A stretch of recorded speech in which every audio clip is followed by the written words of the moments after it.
Question and answer session regarding engineer Mohammad Ali Mirza sahab case,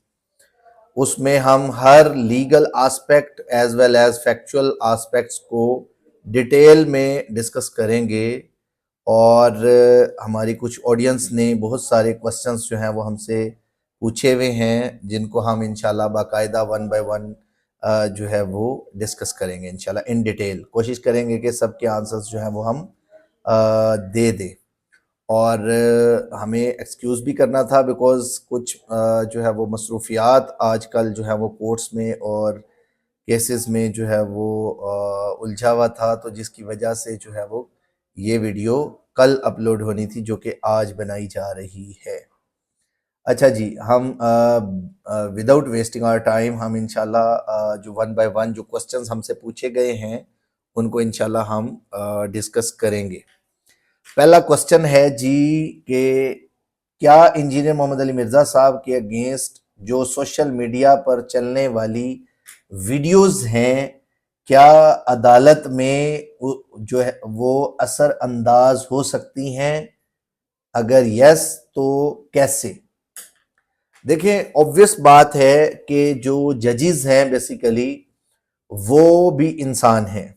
और किसी न किसी सेक्ट से, किसी न किसी जो है वो रिलीजियस एस्पेक्ट से वो किसी के साथ एफिलिएटेड हो सकते हैं।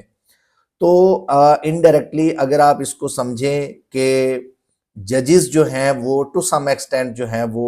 किसी तरफ झुकाव दिखा सकते हैं, लेकिन अगर केस को प्रॉपर तरीके से लीगल वे में जो है वो लेके चला जाए और कोई मिस्टेक इंजीनियर साहब की लीगल टीम की तरफ से ना हो और बाकायदा तौर पे जो है वो स्टेप बाय स्टेप प्रोसेस को फॉलो करते हुए अगर चला जाए, तो देन जो है वो उसके असरात मिनिमम हो सकते हैं। तो यानी आप यूं समझ लें जैसे ये अनीका जो थी उसके केस में, अनीका अतीक के केस में जो अभी एक्विटल हुई हैं, उसके ऊपर भी एलिगेशन था 295C का और 3 साल जो है वो कैद उन्होंने जेल में, और अभी जो है वो उनको रिलीज करने के ऑर्डर्स जो हैं वो कल रिसीव हुए by the honourable high court. तो लिहाजा आप ये देख लें कि अल्टीमेट जो है वो पर्पस जो है वो क्या होता है। अच्छा, इसमें अदालत वैसे तो नॉर्मली प्रिंसिपल ये है,